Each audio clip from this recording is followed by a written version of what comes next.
Olá pessoal, aqui é Fábio Capabianco, bem-vindos a mais uma aula de arquitetura e organização de computadores. Na aula de hoje a gente vai ver multiprocessamento e processamento em paralelo, baseado no livro do William Stallings, no capítulo 17. Nós vamos começar revisando a taxonomia de Flynn e ver em que níveis pode acontecer o multiprocessamento ou processamento em paralelo. O primeiro nível é o que não acontece, nos demais a gente tem processamento paralelo. O primeiro nível é Single Instruction, Single Data Stream, significa que você tem um fluxo de apenas um dado de cada vez, entrando em um processador apenas, que está executando as instruções. Esse aqui é o modelo de um processador só, que existia na época dos Pentiums. Depois a gente tinha a Single Instruction Multiple Data. Isso daqui a gente fala bastante do computador vetorial, que é o supercomputador, que seria usado para executar instruções de ponto flutuante com muitos dados simultaneamente, com vetores de dados. Esses computadores normalmente são muito caros e pouco produzidos, mais utilizados por universidades e coisas assim. Outro computador que cai nesse modelo são os processadores de array. Esses processadores aqui não são autônomos, eles normalmente são ligados a outros processadores que controlam eles e fazem também processamento em paralelo. Outro exemplo que a gente pode ter nessa linha são algumas GPUs. Elas podem trabalhar também nesse molde, que executam a mesma instrução em dados diferentes. A gente também tem o modelo Multiple Instruction Single Data. Nesse caso, a gente tem uma instrução que vai ser executada numa sequência de processadores. Você tem múltiplas instruções executando ao mesmo tempo em processadores diferentes. Não foi comercialmente implementado. E finalmente a gente tem o Multiple Instruction Multiple Data, que aqui cai em dois conjuntos bem conhecidos, que são os multicores e os clusters. Um pouco mais do que isso, existe um meio termo entre esses dois, que são os sistemas NUMA. Então está aqui a taxonomia com um único processador, Single Instruction Single Data. O Single Instruction Multiple Data Stream é o vetorial e o array. Multiple Instruction Single Data não tem implementação, e Multiple Instruction Multiple Data cai em dois tipos. Os tipos que são caracterizados por memória compartilhada, quer dizer, você tem apenas um endereçamento de memória para todos os processadores. Aqui são os multicores, que a gente chama, e aqui são os modelos NUMA, que são um tipo de cluster também. E tem o memória distribuída, que são os clusters que eles vêm. Cada um tem a sua memória interna separada. Bom, a diferença entre esses dois tipos aqui, entre o SMP e o NUMA, apesar dos dois terem a memória compartilhada no mesmo endereçamento, no SMP, Symmetric Multiprocessor, todos os processadores acessam todos os elementos de memória em aproximadamente o mesmo tempo. Enquanto que aqui não, a gente pode ter tempos diferentes de acesso à memória. Um processador pode demorar mais para acessar uma parte da memória que está em outro lugar, em outra máquina, por exemplo. E nesse modelo aqui a gente tem apenas um barramento entre processador e memória, né? Aqui não, a gente tem uma comunicação distante entre os núcleos. Significa assim que os processadores eles não estão próximos uns dos outros. E por conta disso a memória também não vai estar próxima. Mas isso não impede de um processador acessar a memória que está próxima de outro processador.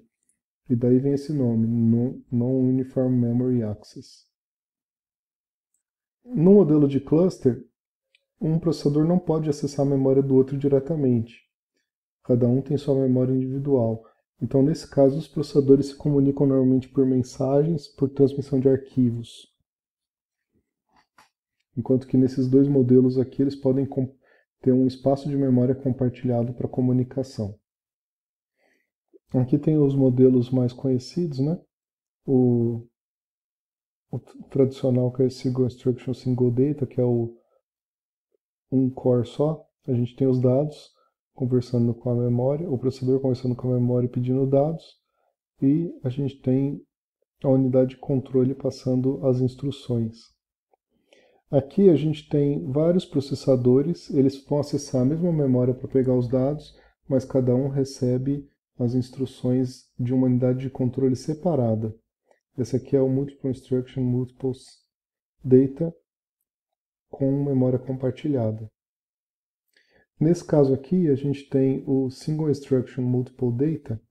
Aqui a gente tem vários processadores, cada um acessa uma unidade de memória diferente, só que tem uma unidade de controle só que manda o mesmo comando para todos. Seria o computador vetorial ou algumas GPUs. E esse caso aqui a gente tem vários processadores, várias unidades de memória local e uma rede para comunicação entre eles, entre dados de memórias diferentes. E aqui também as unidades de controle vão mandar instruções diferentes para cada um. Mais algumas informações importantes do SMP é que os processadores deles são normalmente muito similares. Quer dizer, eles operam com a mesma arquitetura e muitas vezes com a mesma organização.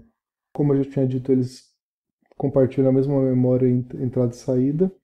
Os processadores são conectados por um barramento, todos eles estão conversando no mesmo barramento, e o tempo de acesso à memória é semelhante.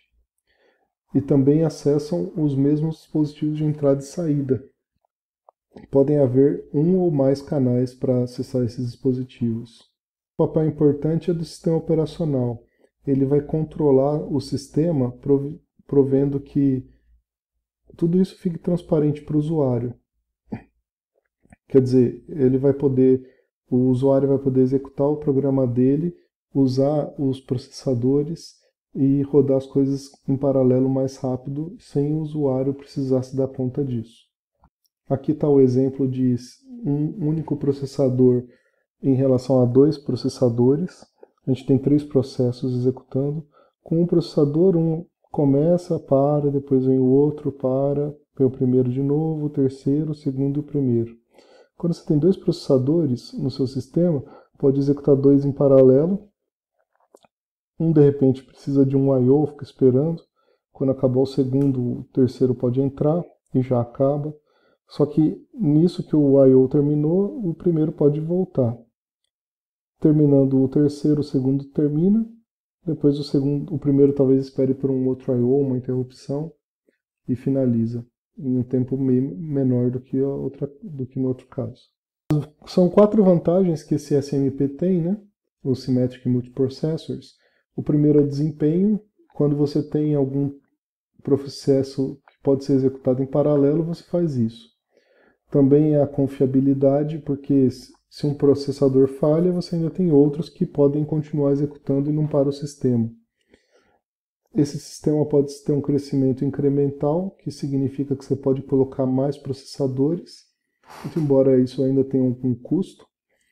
E isso abre um canal para os vendedores, que eles podem vender produtos baseados no número de processadores. Eles podem configurar com 1, 2, 4, 8 e vender por preços diferentes. Aqui está o modelo deles, bem parecido com o primeiro modelo que a gente viu de Newman, só que a diferença é que a gente tem vários processadores com uma interconexão, os I/Os ficam aqui e a memória, que seria o barramento do sistema. Todos eles podem acessar a memória, talvez por mais de um barramento, e os vários I/Os podem ser acessados por cada um deles. Isso significa que essa interconexão não é tão simples como antes, né? Porque agora a gente tem vários processadores acessando eles.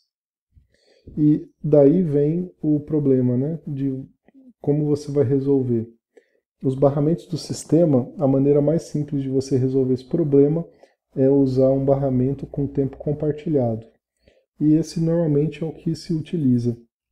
Quando um processador precisa utilizar o barramento, os outros têm que aguardar. Isso torna assim a interface similar a como se tivesse um processador só que vai ter que ter um árbitro para decidir quem que vai usar o barramento em algum determinado momento. Não só o barramento, mas algum outro módulo de entrada e saída, por exemplo. Você também precisa ter um endereçamento agora para distinguir entre quais os processadores estão pedindo o que para qual módulo. E tem que ter também o tempo compartilhado. Você não pode permitir que o barramento seja usado o tempo todo por um processador e tem que controlar quanto tempo cada um vai ficar usando ele e qual é a vez de quem usar. Aqui está o barramento compartilhado, né, nesse esquema. Ao invés de ter um processador só, tem mais de um. Tem a memória principal nesse barramento e o I/O. Pode ter também barramentos entre os processadores para eles comunicarem entre si. Aliás, barramento entre os processadores é bem comum dos processadores mais modernos. Como é que deve ser o barramento? A gente quer 3 características: que ele seja simples para implementar a organização de múltiplos processadores, ele tem que ser flexível para poder se expandir facilmente e tem que ser confiável, que ele seja tolerante a falhas e não deixe que um sistema desligue por causa da falha de um processador ou coisa assim. O barramento de tempo compartilhado tem 3 vantagens. Ele é simples de implementar, porque ele é semelhante a quando você tinha um único processador, a organização. Ele é flexível, porque ele permite expandir facilmente, só colocar mais processadores no barramento. E ele é confiável, porque se algum dispositivo falhar, os outros ainda vão continuar funcionando, teoricamente, né, na maioria dos casos. As desvantagens são: o barramento é um gargalo, porque todos os acessos à memória passam por eles, e isso limita, então, o desempenho pelo ciclo de clock do barramento. Como é que você contorna isso? Você coloca uma memória cache em todo o processador, e aí você diminui o número de acessos à memória principal. Ótimo, mas aí você cria um problema: coerência de cache. O que acontece se 2 ou mais processadores tiverem o mesmo dado e um deles faz uma alteração? Ele vai ter que invalidar outras caches ou corrigir o conteúdo das outras caches para prevenir que aconteça algum tipo de falta de coerência de dados. Normalmente a coerência de cache é feita em hardware, mas pode ser feita em software também. O que são as questões importantes do ponto de vista do sistema operacional? Quando você tem múltiplos processadores, como a gente viu na aula de sistemas operacionais, a gente precisa tratar algumas coisas fundamentais. Primeiro, o sistema operacional precisa permitir que muitos processadores executem código simultaneamente. Pode ser do mesmo processo ou pode ser de processos diferentes. Do mesmo processo, caso o processo seja paralelizável. E o sistema operacional também precisa evitar o deadlock, que significa: se 2 processos precisam de 2 recursos ao mesmo tempo, só que um pega o A e o outro pega o B, e um fica esperando o outro soltar para poder usar, os 2 travam. Esse tipo de deadlock não pode ocorrer. O sistema operacional também precisa saber como escalonar as tarefas, evitar conflitos entre processos e processadores, que mais de um processador pegue a mesma tarefa, e precisa saber atribuir ou delegar as tarefas para os processadores que estão disponíveis. Precisa lidar com sincronização também. Quando mais de um processador tem acesso ao mesmo espaço de memória e aos mesmos recursos, precisa tomar cuidado para que o uso seja feito correto e sincronizado. Sincronizado quer dizer que ele precisa manter uma exclusão mútua ou ordenar os eventos. Você não pode deixar que 2 processadores acessem o mesmo elemento de memória e escreva sobre ele, por exemplo, senão você pode ter dados inconsistentes. Gerenciamento de memória: também é muito importante que a memória seja utilizada de maneira eficiente entre os vários processadores para conseguir um alto desempenho em cada processo que está sendo executado. E também os recursos de paginação que nós vimos precisa levar em conta isso. Se mais de um processo está usando a memória, eles precisam decidir qual página vai sair com base numa política bem definida. Também precisa ter confiabilidade e tolerância a falhas. No caso, se um processador falhar, ele precisa tratar isso de maneira elegante, que não apareça ao usuário. Também precisa reconhecer quando um processador quebra, se for possível, e reescalonar as tarefas para os outros processadores.